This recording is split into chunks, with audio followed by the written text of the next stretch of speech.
aku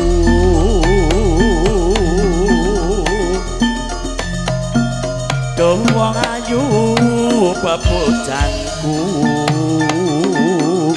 ati susah mau kangen sliramu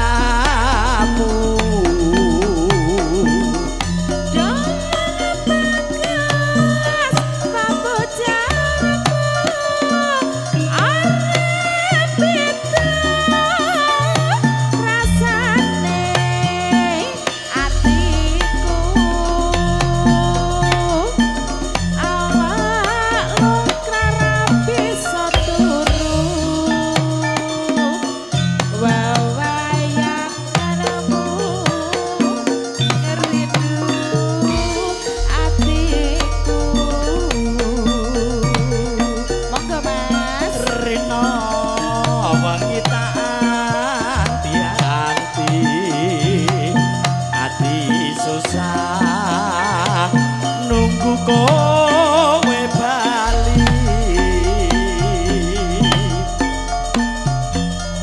rasa kangen ra bisa mari amung sira kang bisa nambani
juta.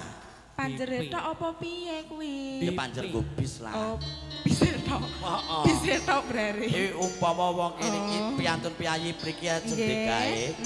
Mengke nek ajeng kondur mang daftar mriki kula panjeri Pak Malan. Mengke jenengan list ya Mas. Sapa sing ajeng ngejob ngoten. Sing manjeri awake dhewe lho ya. Oh kowe ne. Aja sing digawe. Lah tapi nek pomo job rene neh kowe gak dijaki Mas. Apa ya? Heeh. Lah sing manjeri aku tek.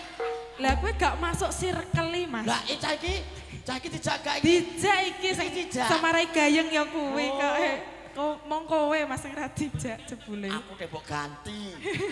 Wis apik-apik wae rasa melu jane apik aku kok. Wis rasa padu. Ya. Dilanjut ya Mas. Ya karepmu. Saiki. Mboyak aku ora mbok jak. Ya udah terus termutung maaf ya Ya Mas. iyalah, Mak. Engko bayarku tak tambah selawe, rasa nesu. Tenan ya? Iya, selawe lho. Iya ya. Molas. Mah. Ya wis Ampun, selawe. Neh.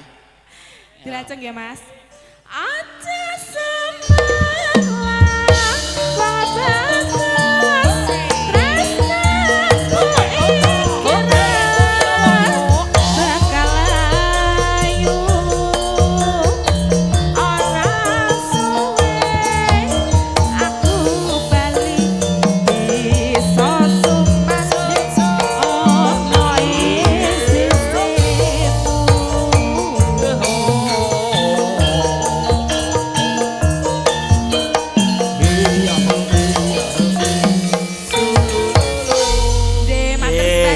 Matur sembah nuwun, Nduk Ayu nop-nop gomes, sayake tak cincengke apa piye, Nduk ya. Gak entuk ah. Oh, gak entuk ah. Oh.